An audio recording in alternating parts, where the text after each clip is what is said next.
కూటమి ప్రభుత్వ 2 సంవత్సరాల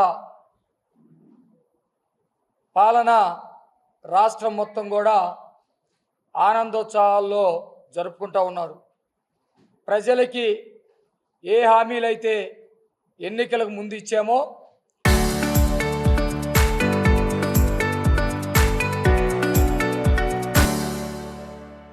దాదాపుగా హామీలన్నిటిని కూడా నెరవేర్చినటువంటి ఈ ప్రభుత్వం పట్ల ప్రజలందరూ కూడా చాలా సంతోషంగా ఉన్నారు. మొన్ననే తిరుపతిలో కూటమి ఆధ్వర్యంలో రాష్ట్ర స్థాయిలో విజయోత్సవ సభ బ్రహ్మాండంగా జరిగింది. ఏ రంగాలకి సంబంధించి ఎంత ప్రజలకి మేలు చేసామనేది మొత్తం కూడా ఆ రోజు చెప్పడం జరిగింది. అట్లాగే రాష్ట్ర వ్యాప్తంగా అన్ని జిల్లాల్లో కూడా విజయోత్సవ సభలు జరుగుతూ ఉన్నాయి. రేపు గుంటూరు జిల్లా కూటమి 2 సంవత్సరాల విజయోత్సవ సభ జరుగుతూ ఉంది. ముందుగా ప్రకటించినటువంటి షెడ్యూలు రేపు ఉదయం 11 గంటలకని చెప్పాము. కొన్ని అనివార్య కారణాల వల్ల రేపు 2 గంటలకి కార్యక్రమం ప్రారంభం అవుతుంది. జస్ట్ ఒక 3-4 గంటలు మేము దాన్ని పోస్ట్పోన్ చేసాం. ప్రజలు దీన్ని గమనించాలని చెప్పేసి ఈ సందర్భంగా తెలియజేస్తూ ఉన్నాం. కూటమి ప్రభుత్వం వచ్చిన తర్వాత గత 2 సంవత్సరాలకి ముందు 5 సంవత్సరాల పాటు ఈ రాష్ట్రంలో జరిగినటువంటి అరాచకమైనటువంటి పాలన, ఈ 2 సంవత్సరాల్లో జరిగినటువంటి అభివృద్ధి, సంక్షేమం, గౌరవం, ఈ 2 పాలనల్ని ప్రజలందరూ కూడా బేరు చేసుకుంటూ ఉన్నారు. గత 5 సంవత్సరాల్లో నడి రోడ్ల మీద కుత్తకులు కొయ్యటం, చిన్న పిల్లలని కూడా చూడకుండా బీసీలైనటువంటి వాళ్ళని పెట్రోల్ పోసి తగలబెట్టడం, ఎస్సీలని లేకపోతే ప్రశ్నించినటువంటి వాళ్ళని చంపి డోర్ డెలివరీ చేయటం, ఆడపిల్లల్ని నడి రోడ్ల మీద సామూహిక అత్యాచారాలు చేయటం, ఇలాంటి అత్యాచారాలు ఒకవైపున రాజ్యాంగ వ్యవస్థల మొత్తాన్ని కూడా తొంగలో దొక్కే విధంగా రాజ్యాంగం ప్రకారం సంక్రమించినటువంటి రాజధాని లేకుండా అపహాస్యం చేయటం, దాన్ని 3 పెడతాం, 30 రాజధానులు చేస్తాం, పందులు తిరిగే రాజధాని, లేకపోతే పలానా కులానికి సంబంధించిన రాజధాని అని చెప్పేసి అవహేళన చేయటం, చట్టసభల్లో ప్రజల సమస్యల గురించి మాట్లాడకుండా కేవలం వాడు ఎట్లా పుట్టాడు, వాడు ఈడికి పుట్టాడు, వాడు లాగలేడు, వీడు లాగలేడని ఆడవాళ్ళని అవహేళన చేయటం, మహిళల్ని కించపరచడం, ఆస్తులు మొత్తాన్ని దోచుకోవటం, మొత్తం అవినీతి చేయటం గత 5 సంవత్సరాల్లో జరిగింది. చెప్పుకుంటా పోతే మనకి టైం చాలదు. ఈ 2 సంవత్సరాల్లో ఇప్పుడు నేను చెప్పినటువంటి అరాచకాలను మొత్తాన్ని కూడా ఎక్కడ అరాచకాలు లేకుండా చేసి ఒక సుపరిపాలన అన్న మాట ప్రకారం ప్రతి ఒక్కరికి 4,000 రూపాయలు పెన్షన్ అర్హులందరికీ ఇవ్వటం, 6,000 రూపాయలు దివ్యాంగులకి ఇవ్వటం, మంచానికే పరిమితమైనటువంటి వాళ్ళకి 15,000 పెన్షన్ ఇవ్వటం, ఆ విధంగా 2 సంవత్సరాల్లో 70,000 కోట్ల రూపాయలు కేవలం పెన్షన్కే కేటాయించడం ఈ ప్రభుత్వం చేసినటువంటి పని. రాజ్యాంగ వ్యవస్థలైనటువంటి రాజధానిని ధ్వంసం చేస్తే కూటమి ప్రభుత్వం జగన్ లాంటి క్రిమినల్స్, సైకోల్స్ 100 మంది వచ్చిన అంగుళం కూడా కదిలించకుండా అమరావతికి రక్షణ చట్టాన్ని కల్పించడం, పోలవరాన్ని టార్గెటెడ్గా పనిచేసుకొని పూర్తి చేయడానికి ప్రణాళికలు సిద్ధం చేయటం, మహిళల గురించి, రైతుల గురించి, విద్యార్థుల గురించి ఒక పక్కా ప్రణాళికలతోటి ఈ వర్గాలన్నిటికీ మేలు చేసే విధంగా, ముఖ్యంగా నారా లోకేష్ గారు డాక్టర్ బిఆర్ అంబేద్కర్ గారి సిద్ధాంతాన్ని నమ్మినటువంటి వ్యక్తి. విద్య ద్వారా సమాజంలో అంటరానితనాన్ని అట్లాగే పేదరికాన్ని నిర్మూలన చేయొచ్చని నమ్మి విద్యాశాఖని ఆయన తీసుకోవడం, విద్యాశాఖలో పెను మార్పులు, చిన్నపిల్లలు స్కూల్కి వెళ్ళే దగ్గర నుంచి మధ్యాహ్నం భోజనం వరకు గతంలో అవినీతి జరిగేది. బెల్ట్ మీద రాక్షసుల బొమ్మలు, బ్యాగుల మీద సైకో బొమ్మలు, పుస్తకాలు మొదటి అట్ట తీస్తే లోపలన్నీ నేరస్తుల బొమ్మలతోటి గతంలో జగన్మోహన్ రూపంలో కనపడేవి. ఇప్పుడు ఆ పరిస్థితి లేదు. దేశ నాయకులు స్వతంత్ర సమరయోధుల బొమ్మలతోటి గవర్నమెంట్ స్కూల్కి వెళ్తే బాధ ఆవేదన కలిగే రోజుల నుంచి గవర్నమెంట్ స్కూల్లో చదివినటువంటి పిల్లలు ప్రైవేటు స్కూళ్ళకి ధీటుగా 600 మార్కులకి 595, 596, 97, 98 మార్కులు తెచ్చుకొని స్టేట్ ర్యాంకర్లుగా నిలిచేటువంటి స్థాయిలోకి తీసుకురావటం, ఇవన్నీ కూడా ఈ 2 సంవత్సరాల్లో కూటమి ప్రభుత్వం సాధించినటువంటి విజయాలు. ఈ విజయాల్ని సెలబ్రేట్ చేసుకుంటా ఉన్నారు రాష్ట్రం అంతా కూడా. అందులో భాగంగా గుంటూరు జిల్లాలో కూడా రేపు విజయోత్సవ సభ జరుగుతూ ఉంది.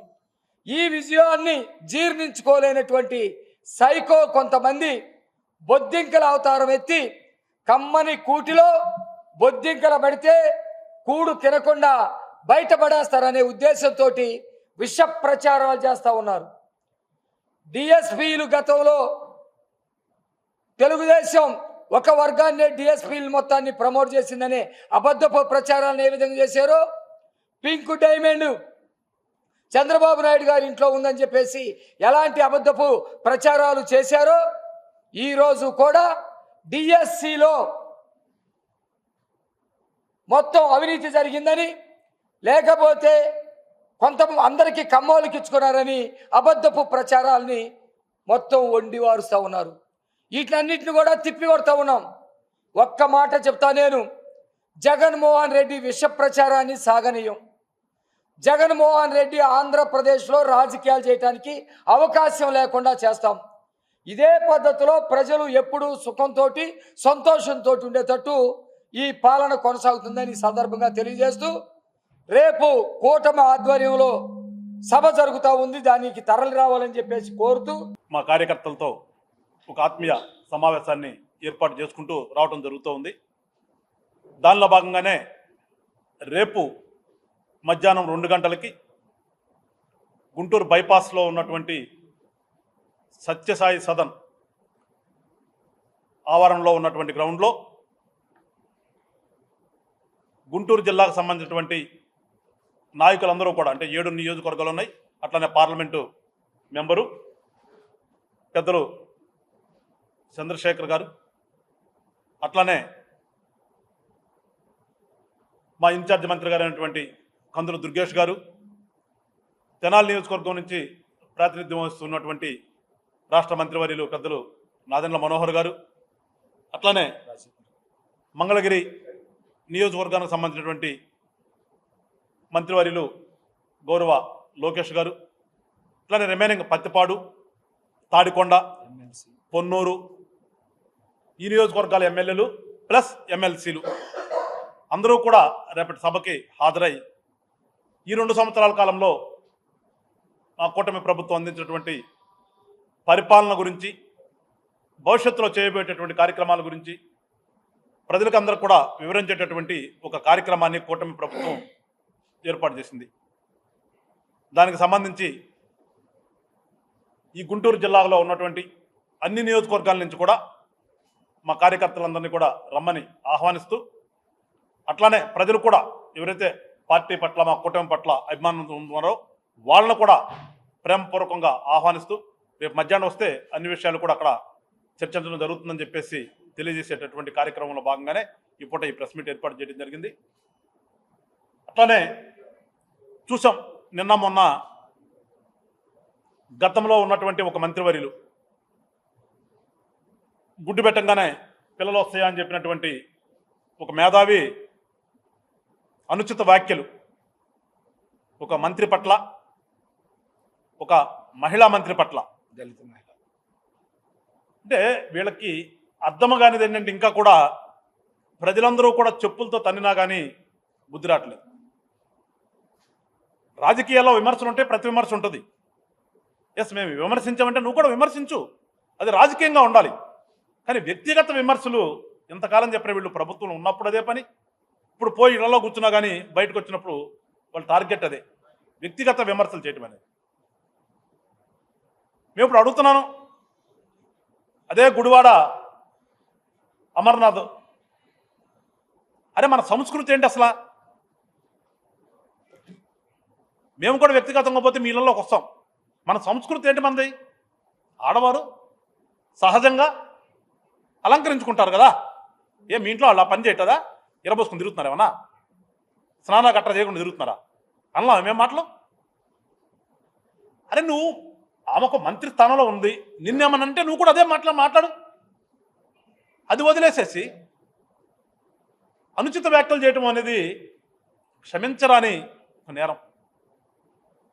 మళ్ళా మేము దాని మీద క్రైమ్ రిజిస్టర్ చేస్తే రెడ్ బుక్ రాజ్యాంగం అంటారు. ఒక పక్కన ఏడుస్తూ ఉంటారు, ఒక పక్కన అంటూ ఉంటారు. అన్నీ మీరే చేస్తారు. గెలటం మీ వంతే, ఏడవటం మీ వంతే. కానీ చెప్తున్నాం, ఇంతకుముందు కూడా చెప్పాం, రాజకీయంగా రాండి. రాజకీయంగా మీరు ఏమి చెప్పదలుచుకున్నారో, ఏమి మాట్లాడదలుచుకున్నారో మాట్లాడండి. మేము కూడా దానికి సమాధానం చెప్తాం. లేదు మీకు లాగానే విమర్శించాలంటే మేము కూడా విమర్శిస్తాం. రాజకీయ విమర్శలు అంతవరకు ఉండాలి. కానీ హద్దులు దాటి వస్తే గతంలో కూడా చూసాం. అట్లాగా మాట్లాడి మా గుంటూరు జిల్లాలో ఉన్నటువంటి మంత్రి ఇంటి దాకా తెచ్చుకున్నాడు. దానికి రకరకాలుగా మీరు దాన్ని కూడా వాడుకునే ప్రయత్నం చేశారు. మళ్ళీ ఇవాళ కూడా అదే పరిస్థితి. నీ ఇష్టానుసారం మాట్లాడితే నీ ఇంటి మీద కూడా వస్తారేమో, వస్తే దాన్ని ఏదో రాజకీయంగా వాడుకోవచ్చు అనే ఒక దుర్బుద్ధి మీ అందరిది కూడా. కానీ చాలా సంయమనం పాటిస్తున్నాం కూటమిలో ఉన్న పెద్దలందరం కూడా. మేమేం వయసు అయిపోవడం కాదు, నాకు వయసు ఉంది, మాకు కోపతాపాలు ఉన్నాయి. కానీ మేము ప్రజాస్వామ్యంలో ఉన్నామనే విచక్షణ మాకుంది. విచక్షణ కోల్పోయినటువంటి వాళ్ళు మీరు. అందుకని ఇప్పుడు నుంచి అయినా సరే బుద్ధి తెచ్చుకుని, మీకు ఎట్లాగూ రాలా ప్రతిపక్ష హోదా కావాలంటున్నారు. కానీ ప్రతిపక్షం మీరే, మేము కూడా ఒప్పుకుంటాం. ఈ రాష్ట్రంలో ప్రతిపక్షం మీరే. ప్రతిపక్ష పాత్రను పోషించండి, అది రాజకీయంగా ఉండండి. రాజకీయంగా మేము తప్పులు చేస్తే చూపించండి, సరి చేసుకుంటాం. అంతేగాని ఏదో వచ్చామో ఏదో ఒకటి మాట్లాడాలి, ఏదో బూతులు తిడుతా అంటే ప్రజలు నిన్న చూసాం. రాష్ట్ర వ్యాప్తంగా కూడా ఏ రకంగా నీకు అంటే నిన్ను కొట్టవసరలా, నీ ఫోటోను కొట్టారంటే ఉమ్మేశారంటే అది ఇట్ సెల్ఫ్ నీ మీద ఊసినట్టే. అందుకని ఒకసారి ఒళ్ళు దగ్గర పెట్టుకుని అందరూ కూడా ఉండండి. మీరు ప్రజాస్వామ్యతంగా రాండి.